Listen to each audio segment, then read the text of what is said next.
Mi madre se quedará en tu habitación a partir de hoy. Camila lo dijo así, con una sonrisa, como quien anuncia que va a llover mañana. Como si no fuera nada. Como si yo no fuera nada. Estábamos cenando. La mesa estaba servida con el mantel blanco que yo misma había planchado esa mañana. Los platos brillaban bajo la luz del comedor. Yo había cocinado durante 3 horas. Pollo asado con papas doradas, ensalada fresca, pan recién horneado que todavía desprendía ese aroma cálido y acogedor. Mis manos todavía olían a ajo y romero. Había puesto las copas en su lugar, doblado las servilletas con cuidado, preparado todo como siempre lo hacía. Alfredo comía en silencio, sin mirarme. Su tenedor raspaba el plato con un sonido metálico que me ponía los nervios de punta. Camila estaba frente a mí, con esa expresión de superioridad que ya conocía bien. Llevaba un vestido nuevo, caro, probablemente pagado con el dinero que Alfredo ganaba en el trabajo que yo lo ayudé a conseguir. ¿Perdón?, dije, dejando el tenedor sobre el plato con cuidado. Ella se rió. Una risa ligera, casi musical, como si acabara de contar el chiste más gracioso del mundo. Lo que oíste, Silvia. Hortensia viene a vivir con nosotros mañana mismo. Y va a necesitar tu cuarto. Es el más grande y tiene baño privado. Tú puedes mudarte al cuarto de servicio que está al fondo. Es más pequeño, sí, pero es suficiente para una persona sola como tú. El cuarto de servicio. Ese espacio frío y oscuro al final del pasillo. Sin ventanas. Sin luz natural. Con una cama vieja y un armario que apenas cerraba. Ahí querían meterme. Como si fuera una empleada. Como si no fuera la dueña de esa casa. Miré a Alfredo. Mi hijo. El niño que cargué en brazos durante noches enteras cuando tenía fiebre. El hombre al que le di todo. El que lloró en mi regazo cuando su padre murió. Alfredo, tú sabías esto. Él siguió comiendo. No levantó la vista. Masticó despacio, como si estuviera considerando qué decir. Finalmente, se encogió de hombros. Mamá, es solo un cuarto. No hagas drama por algo tan simple. Sentí algo quebrarse dentro de mí. No era dolor. Era algo peor. Era la confirmación de que para ellos, yo no importaba. Que todos esos años de sacrificio, de amor, de entrega, no significaban nada. Es mi cuarto, dije con voz tranquila, aunque por dentro todo temblaba. He dormido ahí durante 30 años. Desde que tu padre murió. Desde que nos mudamos a esta casa. Camila dejó escapar un suspiro exagerado y puso los ojos en blanco. Ay, Silvia. Siempre tan dramática con todo. Es solo un cambio. Un ajuste. Además, no es como si pagaras renta o contribuyeras con algo. Vivimos todos bajo el mismo techo y todos tenemos que hacer sacrificios. Apreté los puños bajo la mesa. Las uñas se me clavaron en las palmas. Respiré hondo, intentando mantener la calma. Esta es mi casa, dije. Alfredo dejó caer los cubiertos con fuerza. El ruido fue como un trueno en medio del silencio. Me hizo dar un salto en la silla. Era tu casa, gritó, poniéndose de pie con tanta fuerza que la silla casi se cae. Ahora vivimos todos aquí. Yo pago las cuentas. Yo mantengo esto. Y si mi esposa dice que su madre necesita ese cuarto, entonces lo necesita. Punto final. Su voz era un látigo. Cada palabra me golpeaba el pecho. Sentí como el aire se me escapaba de los pulmones. Alfredo, yo soy tu madre, susurré, sintiendo como las lágrimas empezaban a formarse en mis ojos. Y ella es mi esposa, respondió señalando a Camila. Ella es mi familia ahora. Y si no te gusta, si no quieres cooperar, entonces puedes irte. Nadie te obliga a quedarte aquí. El silencio que siguió fue brutal. Pesado. Como si alguien hubiera cubierto la habitación con una manta de plomo. Camila me miraba con esa sonrisa fría, calculadora. Disfrutaba cada segundo de esto. Alfredo respiraba agitado, de pie junto a la mesa, con los puños cerrados y la mandíbula apretada. Y yo solo podía mirarlo. Mirar a mi hijo. Al extraño en el que se había convertido. ¿Me estás echando?, pregunté, sintiendo como la voz se me quebraba en cada sílaba. Te estoy dando opciones, dijo él con una frialdad que me heló la sangre. O entregas tu habitación para que Hortensia esté cómoda y deje de quejarse en su casa, o te vas. Es tu decisión. Nadie te está obligando a nada. Camila aplaudió suavemente, como si acabara de presenciar una excelente actuación de teatro. ¿Ves, Silvia? Es simple. O cooperas y todos vivimos en paz, o te vas a vivir a la calle. No es tan difícil de entender, ¿verdad? Me puse de pie. Las piernas me temblaban tanto que tuve que sostenerme del borde de la mesa. Pero no iba a llorar. No iba a darles ese gusto. No iba a derrumbarme frente a ellos. Está bien, dije con una calma que ni yo sabía de dónde salió. Me iré. La sonrisa de Camila se ensanchó hasta casi partirle la cara. Alfredo volvió a sentarse y siguió comiendo como si nada hubiera pasado. Como si acabara de resolver un problema menor. Como si yo no importara. Subí las escaleras. Cada paso pesaba como una piedra. Mis piernas apenas me sostenían. Entré a mi cuarto. Ese cuarto donde lloré la muerte de mi esposo durante meses. Donde crié a Alfredo. Donde guardé mis recuerdos más preciados. Donde me sentí segura durante 30 años. Saqué una bolsa grande del armario y empecé a guardar mis cosas. Ropa doblada con cuidado. Las fotos de mi esposo. Los documentos importantes que guardaba en una caja de metal. El rosario que mi madre me dio antes de morir. Mis manos temblaban, pero no me detuve. No podía detenerme. Abajo escuché risas. Ellos seguían cenando. Celebrando su victoria. Brindando, probablemente. Planeando cómo decorarían mi cuarto para Hortensia. Cerré la bolsa. Miré por última vez ese cuarto. Las paredes que conocía de memoria.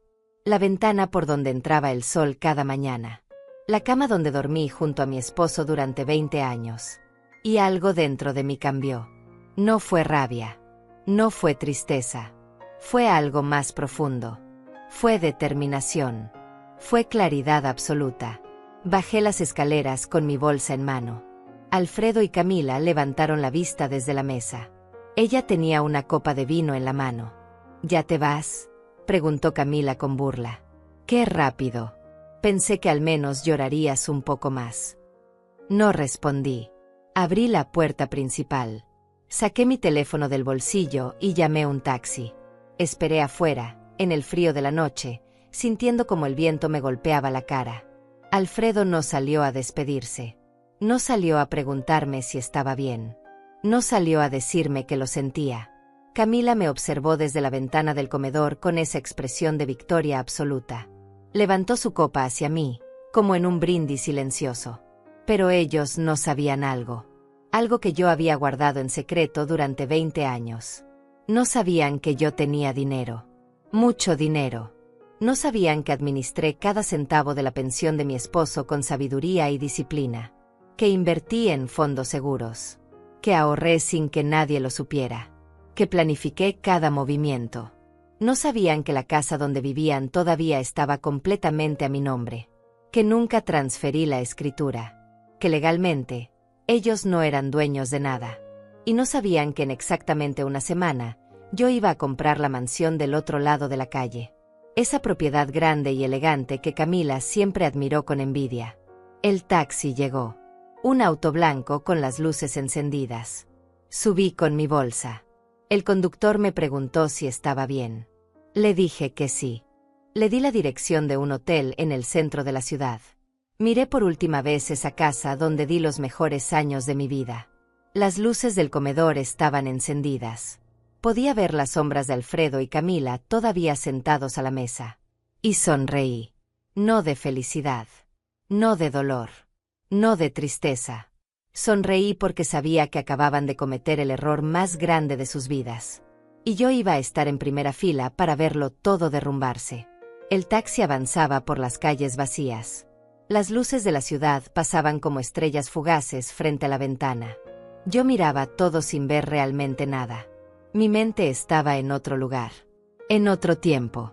Porque esto no había comenzado esa noche. Esta humillación tenía raíces profundas. Raíces que se hundían en años de silencio. De sacrificio ignorado. de amor despreciado. Alfredo no siempre fue así. Hubo un tiempo en que me miraba con ojos llenos de admiración. Cuando era niño, corría hacia mí cada vez que llegaba del trabajo. Me abrazaba las piernas y me decía que yo era la mejor mamá del mundo, que me amaba más que a nadie. Pero todo cambió cuando su padre murió. Roberto, mi esposo, el hombre que me prometió el mundo y me dio una vida simple pero llena de amor. Murió de un infarto cuando Alfredo tenía 19 años. Fue repentino, brutal. Una mañana estaba desayunando conmigo y a la tarde ya no estaba. El dolor casi me mata, pero no podía derrumbarme. Tenía que ser fuerte por Alfredo. Tenía que seguir adelante. Así que trabajé. Limpié casas durante el día y oficinas durante la noche. Mis manos se agrietaban del cloro y el detergente. Mi espalda dolía tanto que algunos días apenas podía levantarme de la cama. Pero nunca me quejé, porque era por mi hijo, por su educación, por su futuro. Alfredo estaba en la universidad entonces. Estudiaba administración de empresas. Yo pagaba cada centavo de su matrícula, cada libro, cada transporte. Le daba dinero para que comiera bien, para que no pasara necesidades, para que pudiera concentrarse en sus estudios. Y él lo sabía. Él veía cómo llegaba a casa exhausta, cómo mis manos temblaban de cansancio, cómo a veces me saltaba comidas para que él pudiera tener lo necesario. Pero nunca dijo gracias. Nunca me preguntó si yo estaba bien. Nunca ofreció buscar un trabajo de medio tiempo para ayudar. Porque en su mente, yo era su madre. Y eso era lo que las madres hacían. Sacrificarse, desaparecer, existir solo para servir. Cuando conoció a Camila, todo empeoró. Ella era diferente a las chicas que había traído a casa antes. Venía de una familia con dinero. Usaba ropa cara. Hablaba con ese tono de superioridad que te hace sentir pequeño sin siquiera insultar directamente. La primera vez que la vi, intenté ser amable. Le preparé café. Le pregunté sobre su familia. Le mostré fotos de Alfredo cuando era niño. Ella apenas me miró. Respondió con monosílabos. Revisó su teléfono todo el tiempo. Y cuando Alfredo salió de la habitación por un momento, me miró de arriba abajo y dijo: Alfredo merece algo mejor que esta casa vieja. Sentí el golpe, pero no dije nada, porque Alfredo parecía feliz. Y yo solo quería que él fuera feliz. Se casaron 2 años después. Yo pagué la mitad de la boda. Gasté casi $10,000 que tenía ahorrados. Dinero que había guardado centavo por centavo durante años. Camila eligió todo. El salón más caro. El vestido más lujoso. El menú más elaborado. Yo solo fui una invitada más. Me sentaron en una mesa al fondo, lejos de la familia de Camila. Lejos de Alfredo. Cuando llegó el momento del baile con la madre del novio, Alfredo bailó conmigo menos de 1 minuto. Luego me dejó en la silla y siguió con sus amigos. Camila ni siquiera me habló esa noche. Después de la boda, vinieron a vivir conmigo. Dijeron que era temporal, solo hasta que ahorraran para su propia casa. Yo acepté. Era mi hijo, mi única familia. Pero los meses se convirtieron en años. Y con cada mes que pasaba, me fui convirtiendo en menos. En alguien invisible. En un fantasma en mi propia casa. Camila redecoraba sin consultarme. Tiraba mis cosas a la basura diciendo que eran viejas y feas. Invitaba a sus amigas y me mandaba a mi cuarto para que no las molestara. Usaba mi cocina, mis ollas, mis platos, pero nunca limpiaba nada. Y Alfredo. Alfredo solo miraba. A veces sonreía cuando Camila se burlaba de mí. A veces se unía a ella. Mamá, ya no estás en forma. Deberías hacer ejercicio. Mamá, esa ropa es ridícula en ti. Mamá, no hables tan fuerte. Avergüenzas a Camila frente a sus amigas. Cada comentario era una puñalada pequeña, pero constante, día tras día, hasta que empecé a creer que tal vez tenían razón, que tal vez yo era el problema. Dejé de salir. Dejé de ver a mis pocas amigas. Dejé de ir a la iglesia. Me encerré en mi cuarto y en la cocina. Me convertí en lo que ellos querían que fuera. Una sombra. Pero había algo que ellos no sabían. Algo que yo guardaba en secreto. Cuando Roberto murió, dejó una pensión. No era mucho. $2,000 al mes. Pero era mío. Y yo nunca lo gasté todo. Siempre guardaba la mitad. A veces más. Durante 20 años, ahorré en silencio. Abrí una cuenta bancaria que Alfredo no conocía. Invertí en fondos de bajo riesgo que un amigo de Roberto me recomendó. Fui paciente. Fui disciplinada. Y ahora tenía casi $500,000. Dinero que nadie sabía que existía. También tenía la casa. La escritura estaba a mi nombre.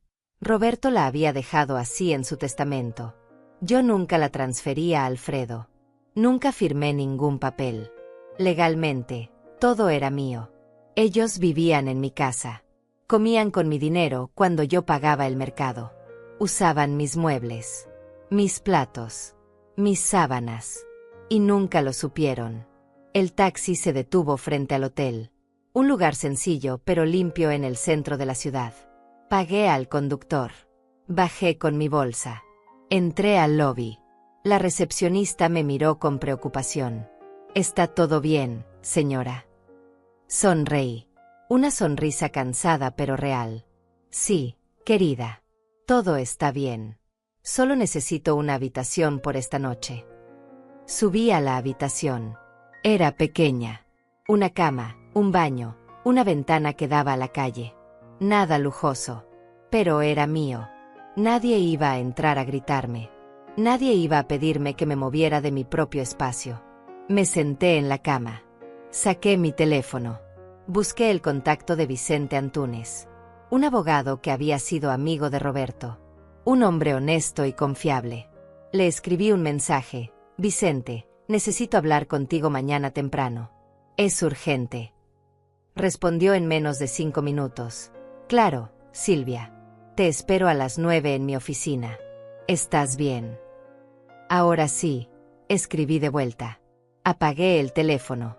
Me acosté en la cama todavía vestida. Miré el techo blanco. Escuché los sonidos de la ciudad a través de la ventana. Y por primera vez en años, respiré tranquila. Porque ya no estaba atrapada. Ya no estaba en esa casa donde cada día me convertía en menos. Estaba libre. Y ahora, por primera vez en mucho tiempo, iba a tomar decisiones por mí misma. Decisiones que cambiarían todo. Cerré los ojos. Y justo antes de quedarme dormida, pensé en la cara que pondrían Alfredo y Camila cuando descubrieran la verdad. Cuando supieran que la anciana que echaron de su propia casa no era una carga. Era la dueña de todo lo que ellos creían tener. Desperté temprano. El sol apenas comenzaba a filtrarse por la ventana del hotel. Me duché con calma. Me vestí con la ropa que había empacado la noche anterior. Una blusa sencilla, unos pantalones oscuros. Nada llamativo. Nada que me hiciera sentir fuera de lugar. Bajé a desayunar al pequeño comedor del hotel. Café negro y tostadas. Simple. Suficiente. A las 9 en punto estaba frente a la oficina de Vicente Antúnez. Un edificio viejo pero bien mantenido en el centro de la ciudad. Subí las escaleras hasta el 3er piso. Toqué la puerta con su nombre grabado en una placa dorada. «Adelante», escuché su voz desde adentro. Entré. Vicente estaba detrás de su escritorio, con sus lentes de lectura puestos, revisando unos papeles. Al verme, se levantó inmediatamente. «Silvia», dijo con preocupación. «¿Qué pasó? Te ves cansada». Me senté en la silla frente a él. Y por primera vez desde la noche anterior, sentí que podía hablar sin que me juzgaran. Sin que me hicieran sentir pequeña. «Alfredo me echó de la casa», dije con voz tranquila. Vicente dejó caer los papeles sobre el escritorio. Su expresión cambió de preocupación a incredulidad. «¿Cómo? ¿De qué casa?» «De mi casa», respondí. «De la casa que Roberto me dejó. La casa donde viví 30 años». Le conté todo. La cena. Las palabras de Camila. El ultimátum de Alfredo. La humillación. El cuarto de servicio donde querían meterme como si fuera una empleada.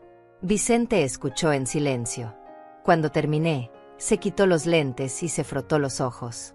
«Silvia, Esa casa está a tu nombre. Él no puede echarte. Lo sé, dije. Pero ya no quiero estar ahí. Ya no quiero vivir donde no me quieren. Él asintió. Me miró con esos ojos comprensivos que me recordaban a Roberto. ¿Qué quieres hacer? Respiré hondo. Había pensado en esto toda la noche. Había planeado cada paso. Quiero vender esa casa. Y quiero comprar otra. Lejos de ellos. Vicente anotó algo en un papel. Puedo ayudarte con eso. Pero hay algo que debes saber. Si vendes esa casa, Alfredo y su esposa se quedarán sin nada. ¿Estás preparada para eso? Sí, dije sin dudar. Ellos me dejaron sin nada anoche. Es su turno de sentir lo mismo. Pero había algo más. Algo que todavía no le había contado. Algo que me dolía tanto que apenas podía respirar cuando lo recordaba. Vicente, dije con voz más baja. Hay algo que nunca te conté. Algo que pasó hace 5 años. Él se inclinó hacia adelante, atento. Cuando Roberto murió, dejó un seguro de vida. $50,000. Era para mí. Para que yo pudiera vivir tranquila. Para que no tuviera que trabajar hasta matarme. Vicente asintió. Él conocía ese seguro. Había ayudado a Roberto a contratarlo. Alfredo tenía 24 años entonces. Continué. Acababa de terminar la universidad. Necesitaba dinero para un proyecto. Un negocio que quería empezar con un amigo. Me pidió prestados $30,000. Sentí como la voz se me quebraba. Pero seguí. Me dijo que era una inversión segura. Que en 6 meses me devolvería todo con intereses. Que por favor confiara en él. Que era su oportunidad de salir adelante. Vicente cerró los ojos. Ya sabía cómo terminaba esta historia. Le di el dinero, dije. Le transferí $30,000. Todo lo que tenía ahorrado. Todo lo que Roberto había dejado para mí. ¿Y qué pasó? El negocio fracasó en 3 meses. Perdió todo el dinero. Y nunca me devolvió ni un centavo. El silencio en la oficina era tan pesado que casi podía sentirlo presionando mi pecho. Cuando le pregunté sobre el dinero, continué, me dijo que eso era lo que las madres hacían. Ayudar a sus hijos. Que yo no debería estar cobrándole. Que era egoísta de mi parte pedirle que me devolviera. Vicente golpeó el escritorio con el puño. Ese maldito. Esos $30,000 eran todo lo que tenía, dije sintiendo como las lágrimas comenzaban a formarse. Tuve que volver a trabajar. Tuve que limpiar casas otra vez. Tuve que sacrificarme otra vez. Porque él perdió mi dinero y ni siquiera pidió perdón. Y lo peor de todo no era la pérdida del dinero. Lo peor era lo que vino después. 1 año después, dije con voz temblorosa, vi que Alfredo y Camila compraron un auto nuevo. Un auto de $30,000. Vicente abrió los ojos completamente. No. Sí, dije. Cuando le pregunté cómo lo había pagado, me dijo que había ahorrado. Que había trabajado duro. Pero yo sabía la verdad. Ese era mi dinero. El dinero que me pidió prestado. El dinero que supuestamente había perdido en el negocio. Me había mentido. Mi propio hijo me había robado $30,000 y luego me había mirado a los ojos y me había mentido. Nunca lo confronté, dije. Porque todavía tenía esperanza. Todavía creía que tal vez había sido un error. Que tal vez había una explicación. Pero no la había. Solo había un hijo que veía a su madre como una fuente de dinero. Como alguien de quien podía tomar lo que quisiera sin consecuencias. Después de eso, decidí que nunca más le diría nada sobre mi dinero, dije. Empecé a ahorrar en secreto. Cada centavo de la pensión de Roberto. Cada dólar que ganaba limpiando casas los fines de semana sin que ellos supieran. Durante 5 años guardé en silencio. Invertí con cuidado. Fui paciente. Ahora tengo $480,000, dije mirando a Vicente a los ojos. Y él no sabe nada. Vicente se recostó en su silla, procesando toda la información. Silvia, esto cambia todo. Con ese dinero puedes hacer lo que quieras. Puedes irte lejos. Puedes vivir cómoda el resto de tu vida. No quiero irme lejos, dije. Quiero quedarme aquí. Quiero que él vea lo que perdió. Quiero que entienda que la madre a la que despreció, a la que robó, a la que echó como si fuera basura, no era lo que él creía. Vicente sonrió. Una sonrisa pequeña, pero llena de comprensión. ¿Qué necesitas que haga? Necesito que vendas mi casa, dije. Y necesito que me ayudes a comprar otra. ¿Cuál? La mansión del otro lado de la calle. La que está en venta desde hace 2 meses. La que Camila siempre miró con envidia. Vicente se rió. Una risa corta pero genuina. Esa casa cuesta $320,000. Lo sé, dije. Puedo pagarla. Él tomó un papel y empezó a hacer cálculos. Si vendemos tu casa actual, podemos obtener unos $200,000. Más los 320,000 de la nueva casa, te quedarían 160,000 en el banco. Suficiente para vivir cómoda durante años. Hazlo, dije. Vende la casa. Compra la otra. Y hazlo rápido. Vicente asintió. Dame una semana. Me puse de pie. Extendí mi mano. Él la estrechó con firmeza. Gracias, Vicente. Roberto tenía razón sobre ti. Eres un buen hombre. Roberto estaría orgulloso de ti, Silvia, de lo fuerte que eres. Salí de la oficina con algo que no había sentido en años. Esperanza, fuerza, determinación. Caminé por las calles de la ciudad. El sol brillaba. La gente pasaba apresurada a mi lado. Y yo me sentía viva. Realmente viva. Porque ya no era la mujer invisible que limpiaba y cocinaba y desaparecía. Ya no era la madre sumisa que aceptaba todo en silencio. Era Silvia Montés. 70 años. Dueña de mi vida. Dueña de mi futuro. Y en una semana, iba a demostrarle a Alfredo y a Camila que habían cometido el error más grande de sus vidas. Porque la mujer que echaron de su casa no era una carga. Era una mujer con $500,000, con dignidad y con un plan. Y ellos no tenían idea de lo que se les venía encima. Los siguientes días fueron extraños. Liberadores. Por primera vez en años, desperté sin sentir ese peso en el pecho. Sin escuchar los gritos de Camila pidiendo el desayuno. Sin tener que caminar de puntillas en mi propia casa. Me quedé en el hotel durante 3 días. 3 días de paz. De silencio. De poder respirar sin sentir que molestaba a alguien. Vicente trabajó rápido. Al segundo día me llamó. Silvia, tengo noticias. Hay un comprador interesado en tu casa. Ofrece $195,000. Podemos cerrar en una semana. Acepta, dije sin pensarlo 2 veces. ¿Estás segura? Podríamos esperar por una mejor oferta. No. Quiero que esto sea rápido. Acepta la oferta.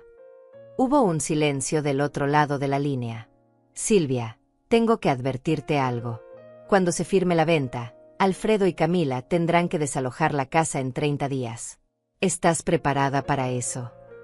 Sí, dije. Ellos me dieron una noche para irme. Yo les daré 30 días. Soy más generosa que ellos. Vicente se rió. Un sonido seco pero comprensivo. Está bien. Procederé con la venta. Colgué el teléfono. Miré por la ventana del hotel. La ciudad se extendía frente a mí. Tantos años viviendo en el mismo lugar. En la misma rutina. Ahora todo estaba cambiando. Y yo era quien controlaba ese cambio. Al 4.º día, Vicente volvió a llamar. La mansión del otro lado de tu antigua casa también tiene buenas noticias. El dueño aceptó tu oferta. $310,000. Está desesperado por vender. Podemos cerrar la compra en cuanto se concrete la venta de tu casa actual. Sentí una oleada de satisfacción. Todo estaba cayendo en su lugar. Perfecto. Procede con todo. Hay algo más, dijo Vicente. El dueño de la mansión me preguntó si querías verla antes de comprar. Está vacía. Podemos ir cuando quieras. Vamos hoy, dije.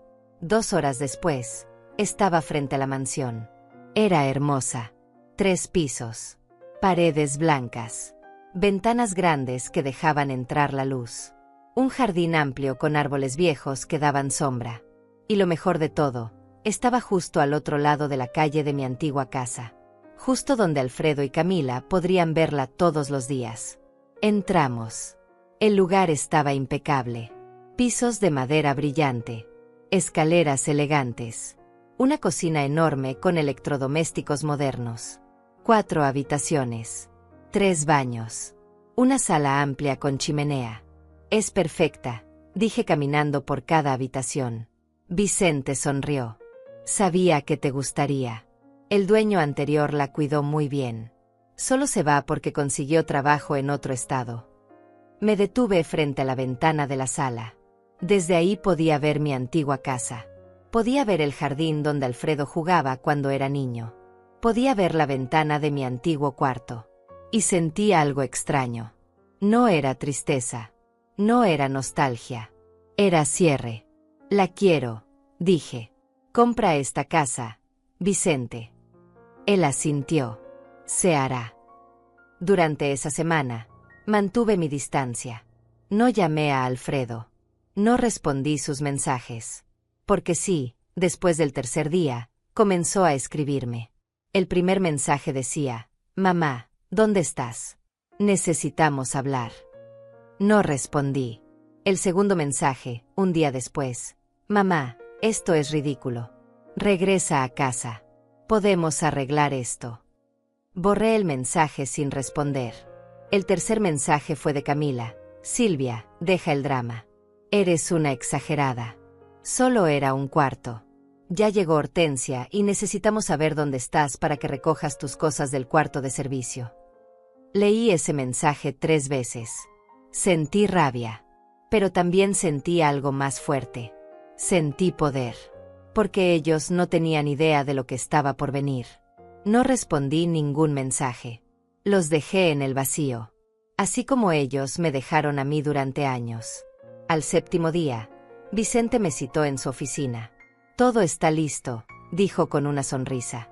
La venta de tu casa se cerró esta mañana. Y la compra de la mansión se cerrará mañana.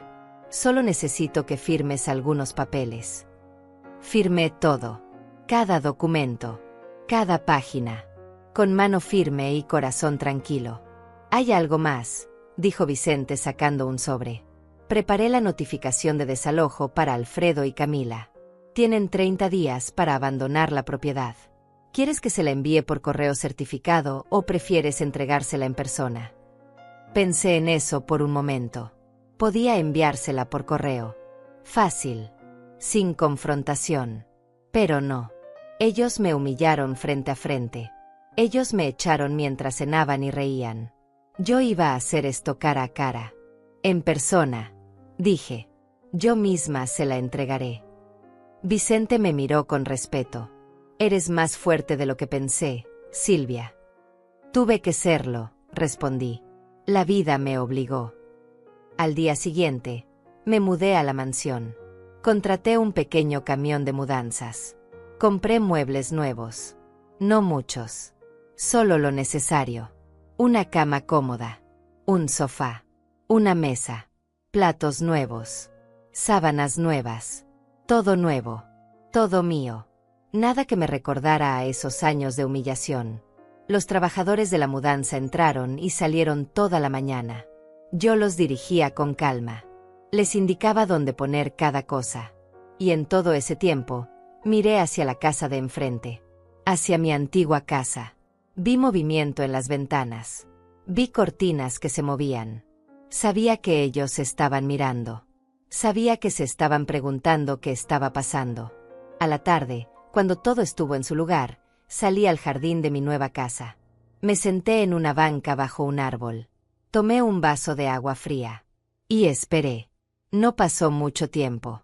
La puerta de enfrente se abrió. Camila salió primero. Llevaba puestos unos pantalones ajustados y una blusa cara. Cruzó la calle directamente hacia mi jardín. Alfredo salió detrás de ella. Se veía confundido. Preocupado. Camila llegó hasta la cerca de mi nuevo jardín. Me miró con incredulidad. ¿Qué haces aquí?, preguntó con voz aguda. Tomé otro sorbo de agua. La miré con calma. Vivo aquí. Es mi casa. Ella se rió. Una risa nerviosa, incrédula. ¿Tu casa? ¿Compraste esta casa? ¿Con qué dinero? Con mi dinero, respondí simplemente. Alfredo llegó a su lado. Me miró como si no me reconociera. Mamá, ¿qué está pasando?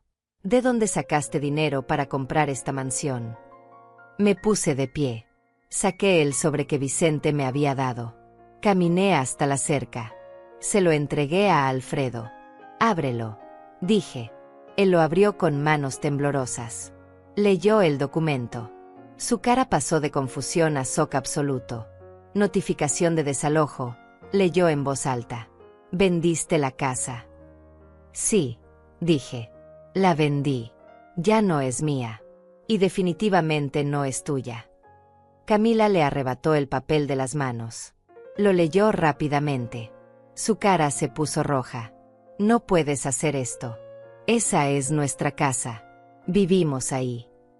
Era mi casa, corregí. Ustedes solo vivían ahí. Y ahora tienen 30 días para irse. Alfredo negó con la cabeza. Mamá, esto es una locura. No puedes echarnos así. ¿Dónde vamos a vivir? Lo miré a los ojos. Esos ojos que alguna vez me miraron con amor. Esos ojos que ahora solo mostraban pánico. No lo sé, Alfredo. Tal vez puedan vivir en la calle. Después de todo, esa fue la opción que tú me diste a mí. El silencio que siguió fue absoluto. Camila abrió la boca. La cerró. La volvió a abrir. Eres una vieja amargada, escupió finalmente. Sonreí. Una sonrisa tranquila. No. Soy una mujer que finalmente decidió valorarse a sí misma. Di media vuelta. Entré a mi casa. Cerré la puerta. Desde la ventana los vi parados ahí, en medio de la calle, con el papel en la mano. Perdidos. Asustados. Y por primera vez en años, no sentí culpa. Sentí paz. Los primeros días en mi nueva casa fueron como despertar de una pesadilla que había durado décadas. Me levantaba temprano, preparaba mi café en esa cocina enorme y luminosa, y me sentaba junto a la ventana que daba a la calle. Desde ahí podía ver todo. Podía ver mi antigua casa. Podía ver cómo Alfredo salía cada mañana con la cara tensa, con los hombros caídos.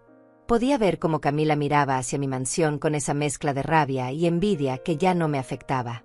Durante la primera semana después de entregarles la notificación de desalojo, no recibí ningún mensaje. Ninguna llamada. Nada. Ellos estaban procesando la situación. Estaban tratando de entender cómo la anciana a la que habían echado como si fuera basura ahora vivía en la casa más hermosa de la cuadra mientras ellos se enfrentaban un desalojo. Yo seguía mi rutina con tranquilidad. Decoraba mi casa poco a poco. Compraba plantas para el jardín. Leía libros que había querido leer durante años, pero nunca tuve tiempo. Cocinaba solo para mí, porciones pequeñas, comida que me gustaba a mí y a nadie más. Era una libertad que había olvidado que existía. Pero sabía que la calma no duraría. Sabía que Alfredo eventualmente vendría. Y tenía razón. Fue un martes por la tarde. Yo estaba en el jardín, podando unas rosas que habían empezado a crecer salvajes, cuando escuché el timbre.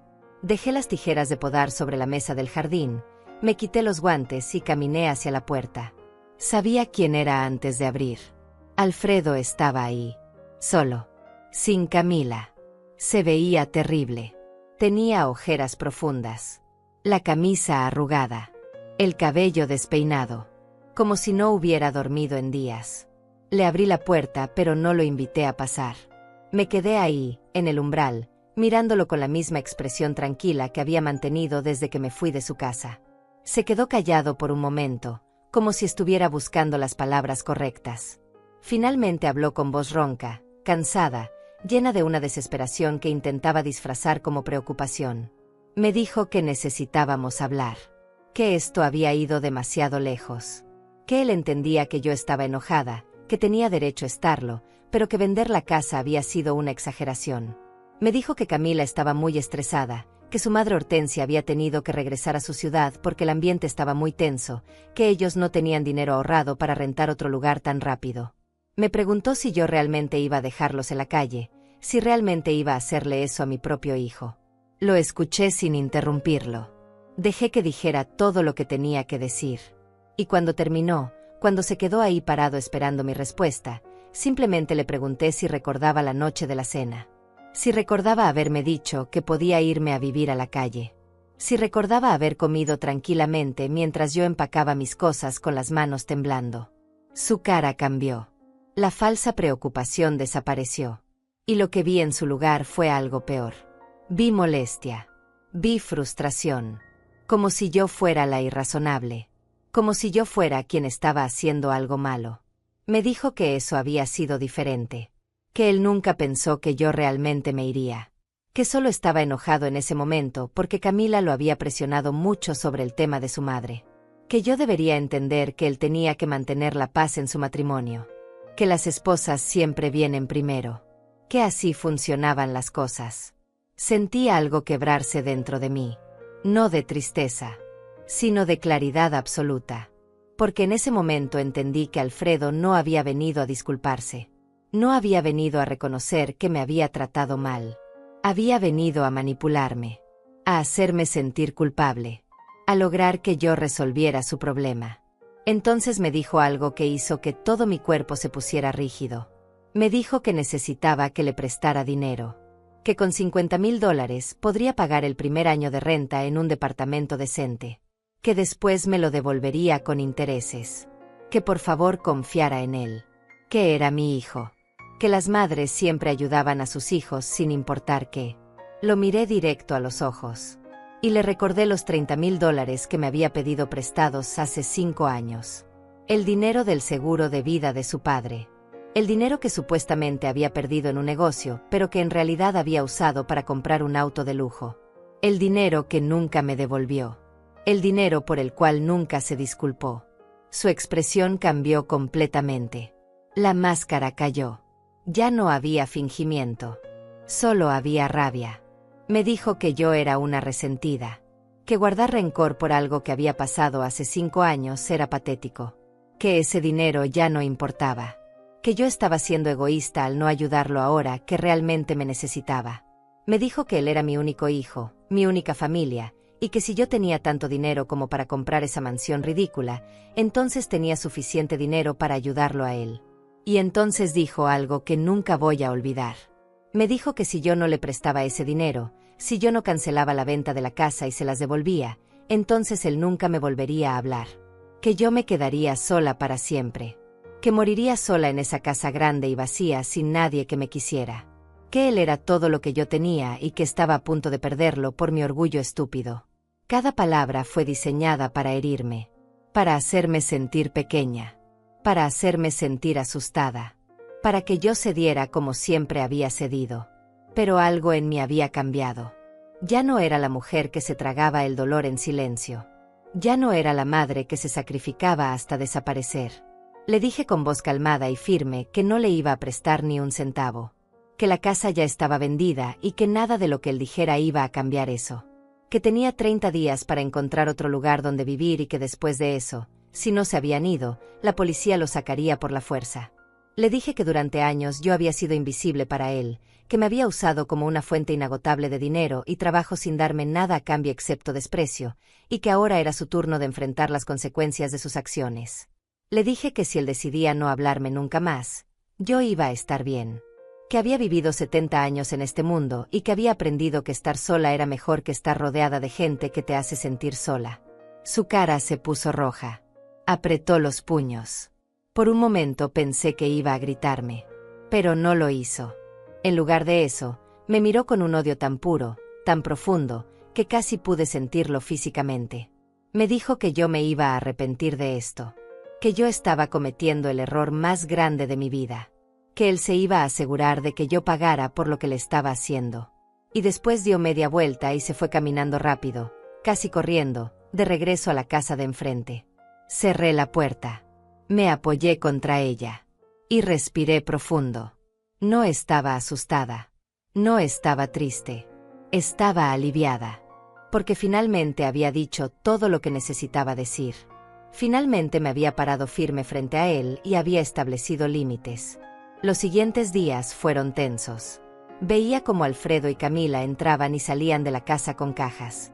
Estaban empezando a empacar, pero se notaba que no tenían un plan. Se notaba que estaban desesperados. Una tarde vi a Camila gritándole a Alfredo en medio del jardín. No podía escuchar las palabras exactas, pero el lenguaje corporal lo decía todo. Ella estaba furiosa. Él estaba agotado. El matrimonio perfecto se estaba desmoronando frente a mis ojos. Y yo no sentí alegría. No sentí satisfacción vengativa. Solo sentí una tristeza profunda por todo lo que pudo haber sido diferente si ellos hubieran elegido el respeto en lugar del abuso. Pasaron 2 semanas más. Yo seguía mi vida con normalidad. Salía a caminar por las mañanas. Visitaba el mercado. Compraba flores frescas para mi casa. Me sentaba en el jardín a leer bajo la sombra de los árboles. Y cada día, cuando miraba hacia la casa de enfrente, veía cómo la desesperación crecía. Veía cómo las luces se quedaban encendidas hasta tarde en la noche. Veía cómo Alfredo salía y regresaba con la cara cada vez más demacrada. Ellos no sabían que esto apenas estaba comenzando.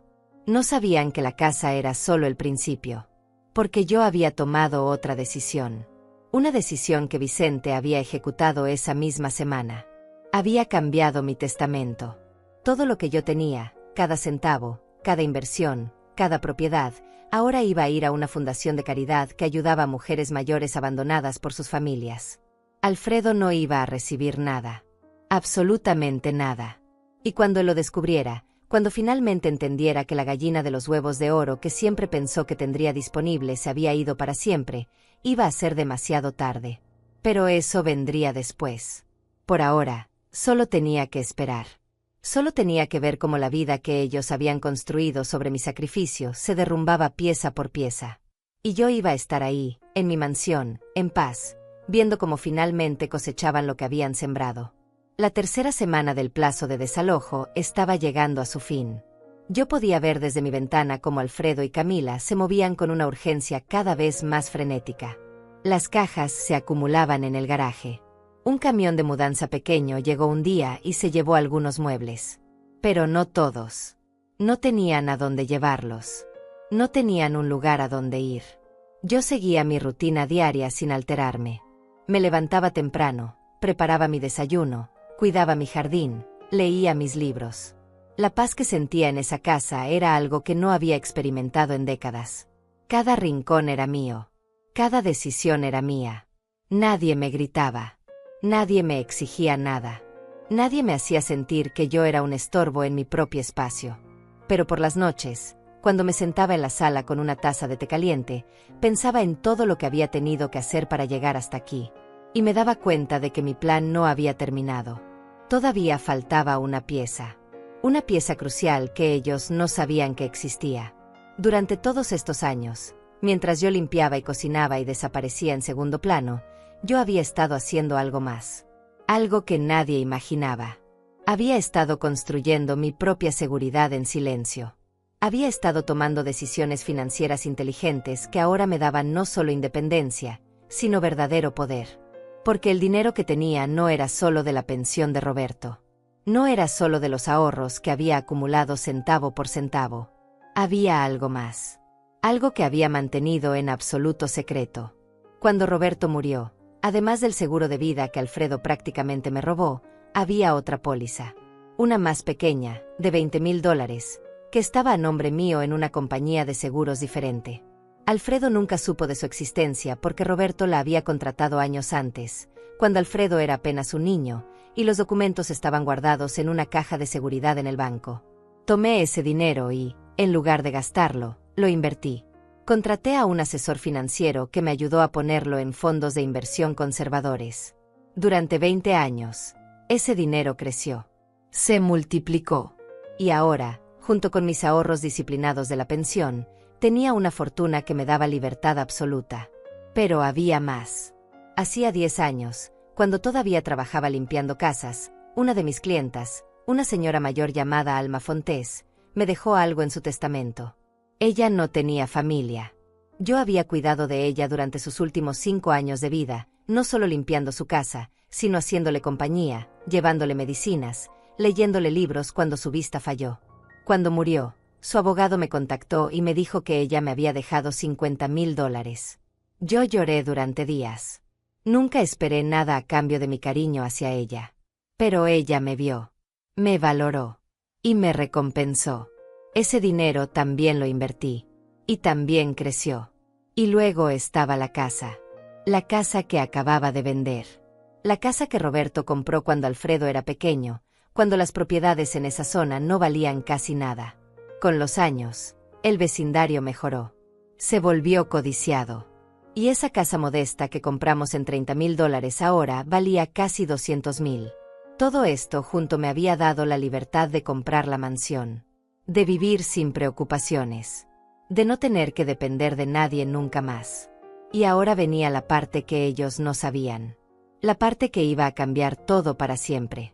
Llamé a Vicente una tarde. Le pedí que viniera a mi casa. Necesitaba hablar con él sobre el siguiente paso. Llegó al día siguiente por la mañana. Se sentó en mi sala, aceptó el café que le ofrecí, y me escuchó con atención mientras le explicaba lo que quería hacer. Le dije que quería cambiar mi testamento de manera oficial y definitiva, que quería asegurarme de que todo estuviera en orden legal, que no quería dejar ningún cabo suelto que Alfredo pudiera usar para reclamar algo después de mi muerte. Vicente asintió lentamente. Sacó una libreta y empezó a tomar notas. Me preguntó si estaba completamente segura de esta decisión. Me recordó que Alfredo era mi único hijo, mi única familia directa, y que desheredarlo completamente era algo serio. Algo permanente. Me preguntó si no quería dejarle al menos algo, aunque fuera una cantidad pequeña, para evitar conflictos legales futuros. Lo miré directamente a los ojos y le dije que no le iba a dejar absolutamente nada. Que él había demostrado durante años que no me valoraba, que no me respetaba, que solo me veía como una fuente de recursos. Le recordé cómo me había robado $30,000 y nunca se disculpó. Cómo me echó de mi propia casa por un cuarto. Cómo me amenazó con dejarme sola para siempre si no le prestaba más dinero. Le dije que un hijo así no merecía heredar el resultado de mi trabajo, de mi sacrificio, de mi dolor. Que yo prefería que mi dinero fuera gente que realmente lo necesitara y que realmente lo valorara. Vicente guardó silencio por un momento largo. Luego asintió con respeto. Me preguntó a quién quería dejar mi herencia entonces. Le expliqué mi plan. Quería dividir todo entre 3 partes. La primera parte, 1/3 de mi patrimonio, iría a una fundación que ayudaba a mujeres mayores víctimas de abuso familiar. La segunda parte iría a un orfanato local que yo había estado investigando, un lugar donde los niños recibían amor y educación de calidad. Y la tercera parte iría a establecer un fondo de becas para estudiantes de bajos recursos que quisieran estudiar en la universidad. Quería que mi dinero ayudara a gente que realmente luchaba por salir adelante. Gente que apreciaba las oportunidades. Gente que no daba por sentado el sacrificio ajeno. Vicente escribió todo con cuidado. Cuando terminó, me dijo que prepararía los documentos y que en una semana podríamos firmar todo oficialmente frente a un notario. También me preguntó si quería informarle a Alfredo sobre este cambio en el testamento. Le dije que no. Que él lo descubriría cuando ya fuera demasiado tarde para cambiar algo. Que él lo descubriría cuando yo ya no estuviera y se diera cuenta de que había perdido no solo mi presencia, sino también cualquier beneficio financiero que alguna vez pensó que tendría garantizado. Vicente se fue esa tarde con todos los papeles necesarios. Yo me quedé en mi sala, mirando por la ventana hacia la casa de enfrente. Vi a Camila salir con 2 maletas grandes. Las metió en su auto. Alfredo salió detrás de ella con más cajas. Discutían. Podía ver por su lenguaje corporal que la tensión entre ellos era insoportable. Ella movía las manos con brusquedad. Él negaba con la cabeza repetidamente. El matrimonio se estaba quebrando bajo la presión. Y yo sabía por qué. No era solo por el desalojo. Era por algo más profundo. Ellos habían construido su vida sobre una mentira. Sobre la suposición de que yo siempre estaría ahí para salvarlos. Que yo siempre tendría la casa donde podían vivir gratis. Que yo siempre cocinaría, limpiaría y desaparecería cuando fuera conveniente. que yo siempre sería la red de seguridad que ellos podían usar y abusar sin consecuencias. Pero esa red ya no existía. Y ahora estaban cayendo. Y no había nadie que los atrapara. Los días siguientes fueron los más reveladores. Porque empecé a notar cosas que antes no veía. Empecé a ver con claridad cómo ellos realmente vivían. Alfredo salía todas las mañanas en su auto, ese auto caro que había comprado con mi dinero robado. Pero ahora volvía a casa temprano, mucho antes de su horario normal de trabajo. Un día lo vi discutiendo por teléfono en el jardín, caminando de un lado a otro con gestos desesperados. Otro día vi cómo Camila revisaba papeles en la mesa del comedor a través de la ventana, con la cabeza entre las manos, claramente abrumada. Me di cuenta de algo. Ellos no tenían ahorros. Todo el dinero que Alfredo ganaba se gastaba inmediatamente. Ropa cara para Camila. Cenas en restaurantes lujosos. Ese auto de $30,000. Vacaciones. Todo eso lo hacían porque vivían en mi casa gratis. Porque no pagaban renta. Porque yo pagaba el mercado muchas veces. Porque yo subsidiaba su vida sin que ellos lo reconocieran. Y ahora que esa ventaja había desaparecido, ellos no podían sostener ese estilo de vida. No podían pagar la renta de un departamento decente. No podían mantener las apariencias. Todo su castillo de naipes se estaba derrumbando. Una noche, casi al final de la tercera semana, vi algo que confirmó mis sospechas. Un auto viejo y destartalado llegó frente a mi antigua casa. Bajó un hombre mayor con overol de trabajo. Alfredo salió a recibirlo.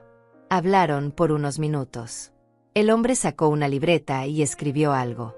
Alfredo firmó un papel. Era un tasador. Alfredo estaba tratando de vender los muebles. Los muebles que yo había comprado. Los muebles que había cuidado durante años. Los estaba vendiendo porque necesitaba efectivo desesperadamente. Vi cómo el hombre entraba a la casa y salía 20 minutos después. Le dio algo de dinero a Alfredo. Probablemente no mucho. Los muebles eran viejos. No valían gran cosa. Pero Alfredo tomó ese dinero con manos temblorosas, como si fuera un tesoro. Esa imagen me quedó grabada. Mi hijo, el hombre que me había echado de mi propia casa con tanta arrogancia, ahora estaba vendiendo muebles usados en la calle como un desesperado.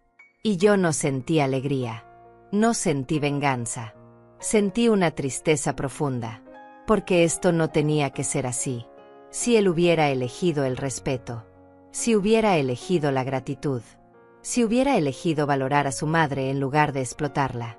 Nada de esto estaría pasando. Pero él eligió el camino del abuso. Y ahora estaba pagando el precio. Faltaban solo 5 días para que se cumpliera el plazo de desalojo. Y ellos todavía no tenían a dónde ir. Cada día que pasaba, la desesperación era más visible. Cada día se movían más rápido.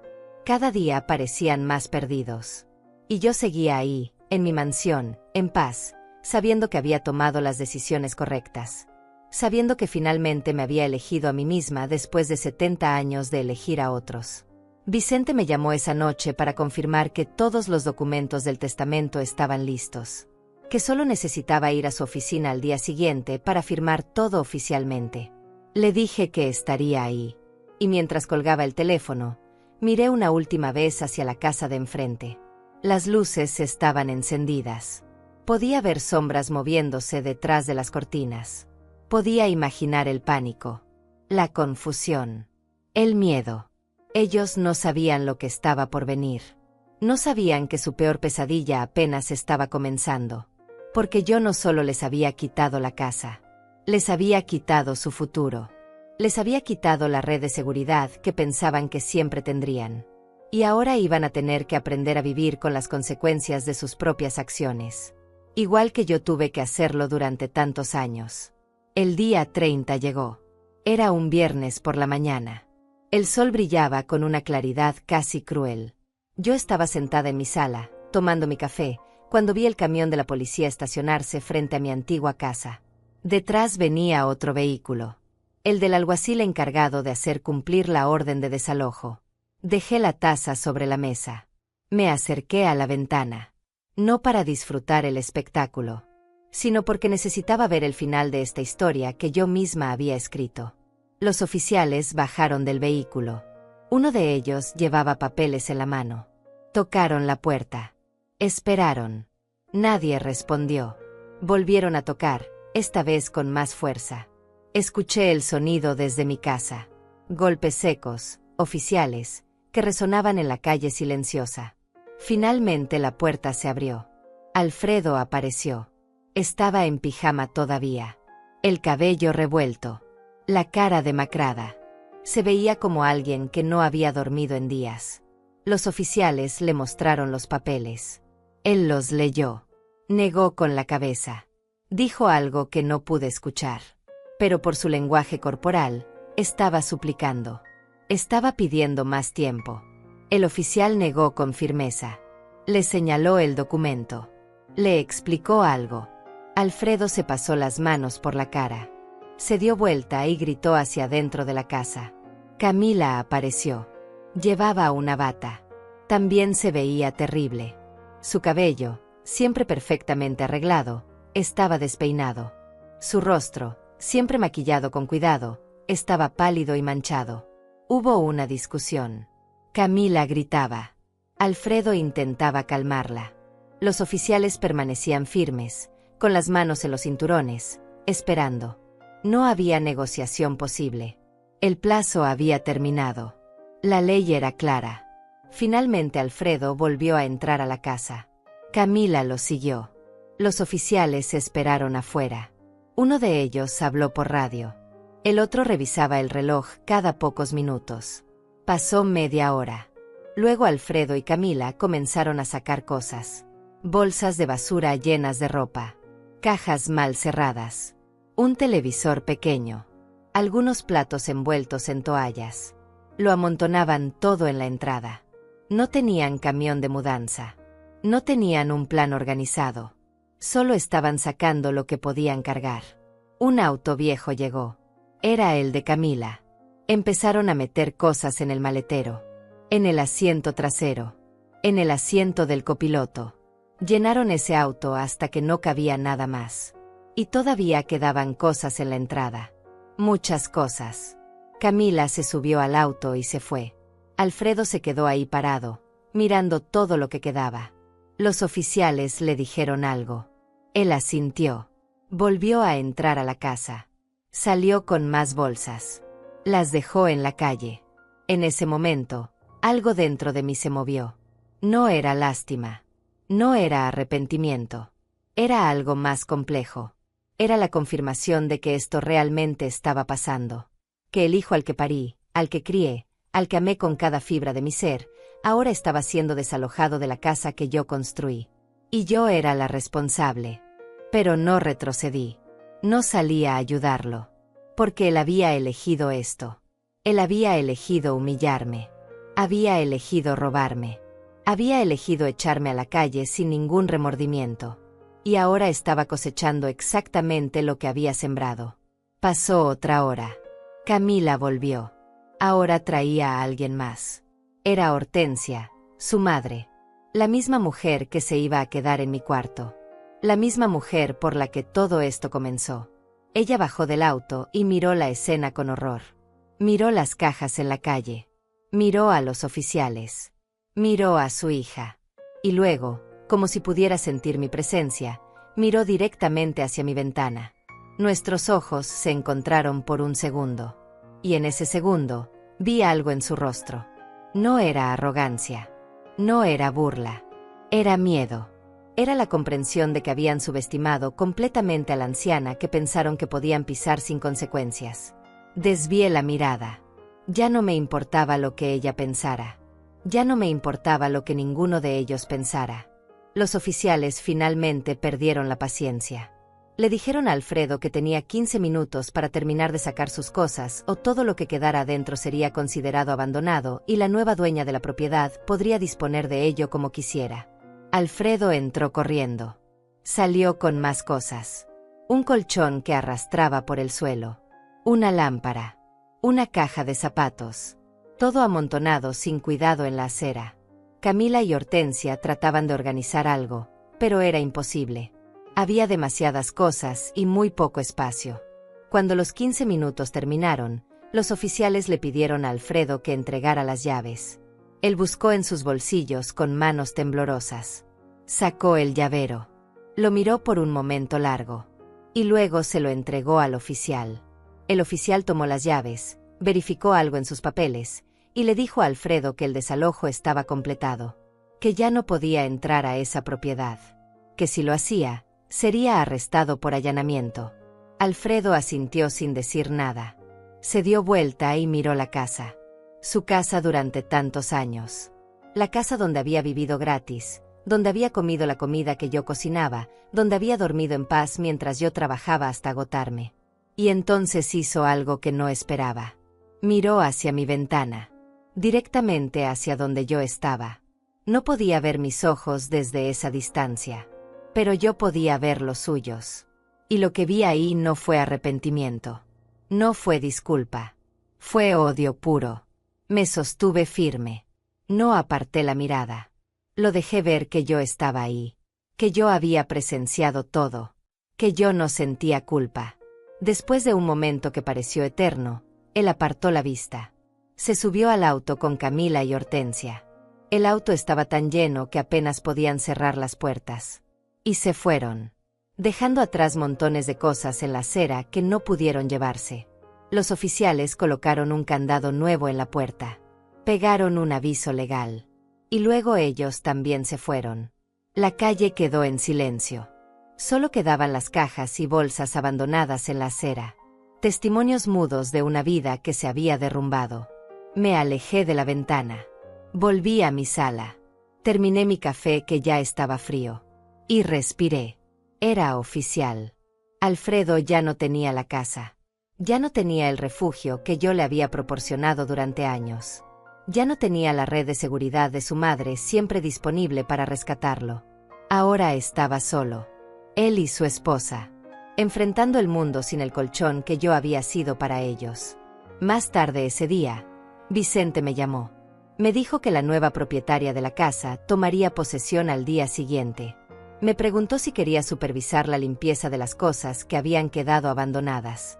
Le dije que no, que donara todo a caridad, que la gente que realmente lo necesitara se beneficiara de ello. También me confirmó que el cambio de testamento estaba completado y registrado oficialmente, que Alfredo no heredaría absolutamente nada, que todo iría a las fundaciones que yo había elegido. Le agradecí. Colgué el teléfono. Y por primera vez en 30 días, desde que todo esto comenzó, lloré. No lloré por Alfredo. No lloré por lo que había perdido. Lloré por lo que nunca tuvimos. Lloré por la relación madre-hijo que pudo haber sido hermosa, pero que él destruyó con su egoísmo. Lloré por los años que perdí tratando de ganarme un amor que él nunca estuvo dispuesto a dar. Lloré por la Silvia que fui, la que se sacrificó hasta desaparecer, la que creyó que el amor se demostraba muriendo poco a poco por los demás. Y cuando las lágrimas se secaron, me miré al espejo. Vi a una mujer de 70 años. Con arrugas que contaban historias de dolor, pero también de resistencia. Con ojos cansados, pero finalmente en paz. Y me dije a mí misma algo que debí decirme hace décadas. Merecías mejor. Y ahora finalmente lo tienes. Las semanas que siguieron al desalojo fueron extrañamente silenciosas. Yo esperaba sentir algo diferente. Tal vez culpa. Tal vez arrepentimiento. Pero lo único que sentía era una paz profunda que no había experimentado en décadas. Me levantaba cada mañana sin ese nudo en el estómago. Desayunaba tranquila. Caminaba por mi jardín. Leía en el sillón junto a la ventana. Era una vida simple, pero era mía. La nueva dueña de mi antigua casa resultó ser una pareja joven con 2 niños pequeños. Los vi mudarse una semana después del desalojo. Traían plantas para el jardín. Pintaron la fachada de un color más alegre. Los niños jugaban en el patio. Había risas. Había vida. Era como si la casa finalmente hubiera despertado de una pesadilla larga y oscura. Yo los saludaba cuando nos cruzábamos en la calle. Ellos eran amables, respetuosos. Un día la mujer vino a tocar mi puerta. Me trajo galletas caseras como gesto de bienvenida al vecindario. Me dijo que habían escuchado que yo había vivido en esa casa antes. Le dije que sí, que había sido mi hogar durante 30 años. Ella me miró con curiosidad, pero no hizo más preguntas. Y yo no ofrecí más información. Durante el primer mes, no supe nada de Alfredo. Ningún mensaje. Ninguna llamada. Era como si hubiera desaparecido del mundo. Yo no lo busqué. No pregunté por él. Porque sabía que si él quería contactarme, lo haría. Y si no lo hacía, entonces esa también era su elección. Pero la ciudad era pequeña. Y eventualmente, las noticias llegaban. Me enteré por Vicente. Vino a visitarme una tarde para traerme unos documentos finales sobre la venta de la casa. Mientras tomábamos café en mi sala, me dijo casi con pena que había visto a Alfredo en el centro de la ciudad. Me dijo que se veía mal, que estaba trabajando en una tienda de autopartes, que su auto, ese auto de $30,000 que compró con mi dinero, ya no lo tenía. Probablemente lo había vendido para pagar deudas. También me contó que Camila se había ido, que alguien la había visto en el aeropuerto con su madre Hortensia, que aparentemente había vuelto a la ciudad de donde venía, que el matrimonio había terminado. Escuché todo esto sin expresión. Vicente me preguntó cómo me sentía al respecto. Le dije la verdad. Le dije que no sentía nada, ni alegría ni tristeza, solo una especie de cierre. Como cuando terminas de leer un libro muy largo y doloroso y finalmente puedes cerrarlo y ponerlo en el estante. Pero Vicente tenía más información. Me dijo que había escuchado algo más. Que Alfredo había intentado conseguir un préstamo en varios bancos. Que lo habían rechazado en todos. Que su historial crediticio era un desastre. Que aparentemente había estado viviendo con deudas de tarjetas de crédito durante años. Deudas que yo nunca supe que existían porque él nunca me contaba nada de su vida real. Todo tenía sentido ahora. El auto caro. La ropa de marca. Las cenas en restaurantes lujosos. Todo había sido una fachada construida sobre deudas. Y ahora que esa fachada se había caído, la realidad era brutal. Me preguntó si yo quería hacer algo. Si quería ayudarlo de alguna manera. Le dije que no. Que Alfredo era un adulto. Que tenía que aprender a enfrentar las consecuencias de sus decisiones. Que yo ya había hecho suficiente. Que había dado suficiente. Que ahora era su turno de crecer. Pasaron 2 meses más. El otoño llegó con sus hojas doradas y su aire fresco. Yo seguía mi rutina. Había empezado a hacer trabajo voluntario en la biblioteca local. Leía cuentos a los niños los sábados por la mañana. Me sentía útil. Me sentía valorada. Los niños me abrazaban. Me llamaban abuela Silvia. Y ese cariño simple y genuino llenaba algo en mí que no sabía que estaba vacío. Una tarde de octubre, cuando regresaba de la biblioteca, vi a alguien sentado en las escaleras de mi casa. Mi corazón se detuvo por un segundo. Era Alfredo. Se veía terrible. Había perdido peso. Tenía barba descuidada. La ropa arrugada. Las ojeras profundas. Se levantó cuando me vio llegar. Se quedó ahí parado, sin saber qué decir. Subí las escaleras lentamente. Lo miré a los ojos. Y esperé. Si él había venido hasta aquí, entonces tenía que ser él quien hablara primero. Finalmente abrió la boca. Su voz salió ronca, quebrada. Me dijo que necesitaba hablar conmigo. Que había estado pensando mucho. Que había pasado por cosas difíciles. Que su vida se había derrumbado completamente. Me dijo que Camila lo había dejado. Que se había ido con su madre y le había pedido el divorcio. Que él estaba viviendo en un cuarto rentado pequeño y barato. Que apenas le alcanzaba para comer. Que había perdido todo. Lo escuché sin interrumpirlo. Sin mostrar emoción. Solo escuchando. Entonces dijo algo que me sorprendió. Me dijo que lo sentía. Que había sido un mal hijo. Que había sido egoísta. Que había dado por sentado todo lo que yo hice por él durante años. Que nunca valoró mi sacrificio. Que nunca entendió cuánto yo había trabajado para darle una buena vida. Me dijo que ahora, viviendo en la pobreza, trabajando en un empleo que apenas le pagaba lo mínimo, finalmente entendía lo que yo había sentido todos esos años. Finalmente entendía lo difícil que había sido para mí mantenerlo en la universidad. Mantener la casa. Mantener todo funcionando mientras él solo tomaba y nunca daba nada a cambio. Las palabras sonaban sinceras. Su voz temblaba. Sus ojos estaban rojos, como si hubiera estado llorando. Pero yo había vivido demasiado. Había sido engañada demasiadas veces. Y sabía reconocer la diferencia entre arrepentimiento genuino y manipulación desesperada. Le pregunté qué quería de mí. ¿Para qué había venido realmente? Su expresión cambió. Solo por un segundo. Pero lo vi. Vi la máscara deslizarse. Y entonces lo dijo. Me dijo que necesitaba ayuda. Que solo necesitaba un pequeño préstamo para salir del hoyo en el que estaba. $5,000. Solo eso. Para pagar sus deudas más urgentes. Para poder respirar un poco. Y después me lo devolvería. Me lo prometía. Ahí estaba. La verdad. No había venido a disculparse realmente. Había venido a conseguir dinero. Otra vez. Le dije que no. Le dije que no le iba a prestar ni un centavo. Que ya había caído en esa trampa antes y no iba a volver a caer.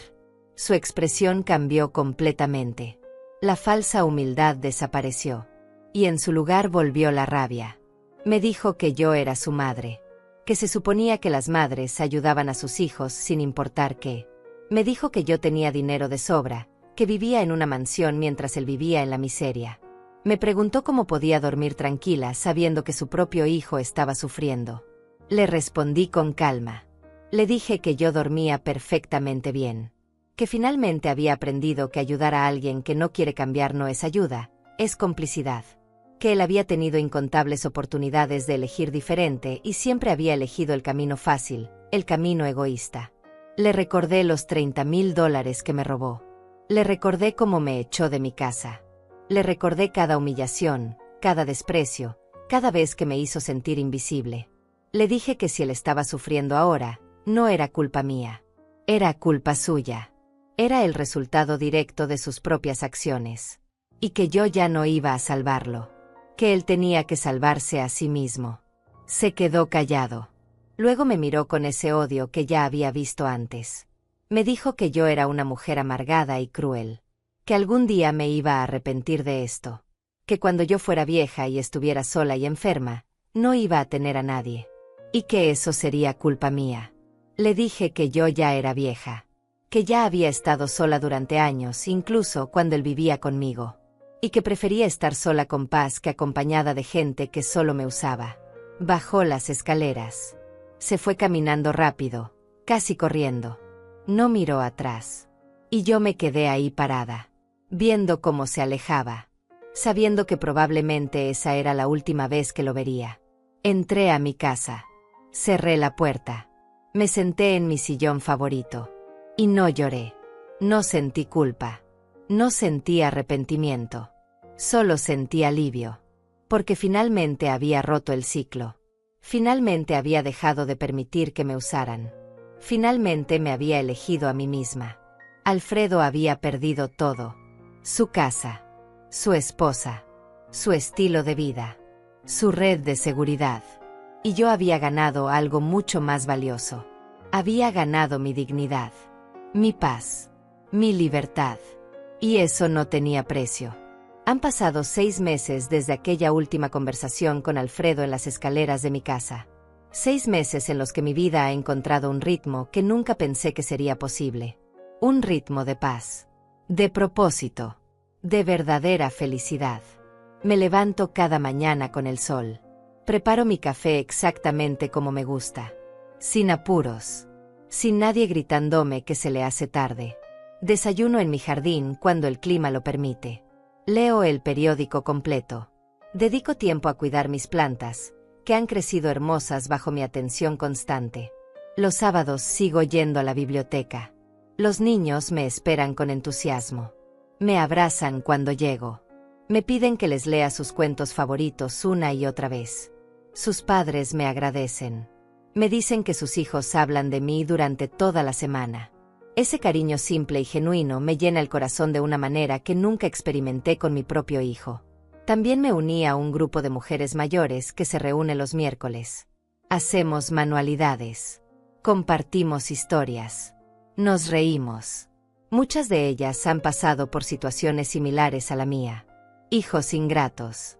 Familias que las usaron. Años de sacrificio no reconocido. Y todas, de una manera u otra, encontramos la fuerza para elegir nuestra propia paz. Nos entendemos sin necesidad de explicaciones largas. Y ese entendimiento mutuo es sanador. Vicente se ha convertido en un amigo cercano. Viene a visitarme cada 2 semanas. Tomamos café. Hablamos de la vida. Me actualiza sobre los trámites legales finales. Me confirma que mi testamento está blindado. Que todo está en orden. Que las fundaciones que elegí recibirán cada centavo cuando yo ya no esté. Me dice que estoy haciendo algo importante. Algo que ayudará a muchas personas que realmente lo necesitan. La pareja joven que vive en mi antigua casa se ha vuelto muy amigable. Sus hijos juegan en mi jardín a veces. Les preparo limonada. Les cuento historias. La madre me ha dicho varias veces que soy como la abuela que sus hijos nunca tuvieron cerca. Y yo acepto ese rol con gratitud. Porque resulta que el amor de familia no siempre viene de la sangre. A veces viene de la elección. De la conexión genuina. Del respeto mutuo. He escuchado cosas sobre Alfredo a través de conocidos. Pequeños fragmentos de información que llegan sin que yo los busque. Sigue trabajando en la tienda de autopartes. Sigue viviendo en ese cuarto pequeño. El divorcio con Camila se finalizó hace 3 meses. Ella se quedó en su ciudad natal. Él se quedó aquí, probablemente porque no tiene recursos para irse a ningún otro lugar. Alguien me dijo que lo vieron en el supermercado comprando lo más barato. Otro me comentó que había adelgazado mucho, que se veía cansado, derrotado. Y aunque sé que se supone que debería sentir algo al escuchar estas cosas, la verdad es que no siento nada. Ni satisfacción, ni pena. Solo indiferencia. Porque él eligió su camino.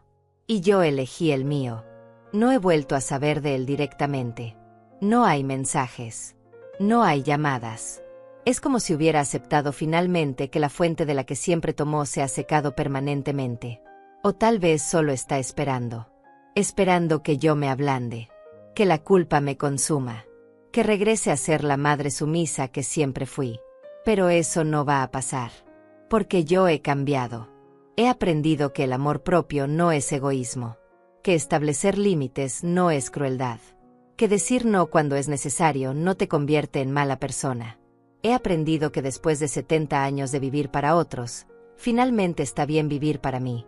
Esta mañana, mientras regaba las rosas en mi jardín, una mariposa se posó en mi mano. Se quedó ahí por unos segundos. Sus alas se movían suavemente. Y en ese momento simple y perfecto, sentí una gratitud profunda por todo lo que pasé. Porque ese dolor me trajo hasta aquí. Hasta este jardín. Hasta esta paz. Hasta esta versión de mí misma que finalmente sabe su valor. He pensado mucho en qué le diría a otras mujeres que están pasando por lo que yo pasé. A esas madres, abuelas, esposas que se sacrifican hasta desaparecer. Que dan todo sin recibir nada. Que viven en la sombra de familias que las usan sin valorarlas. Les diría que nunca es tarde. Que no importa si tienes 60, 70, 80 años.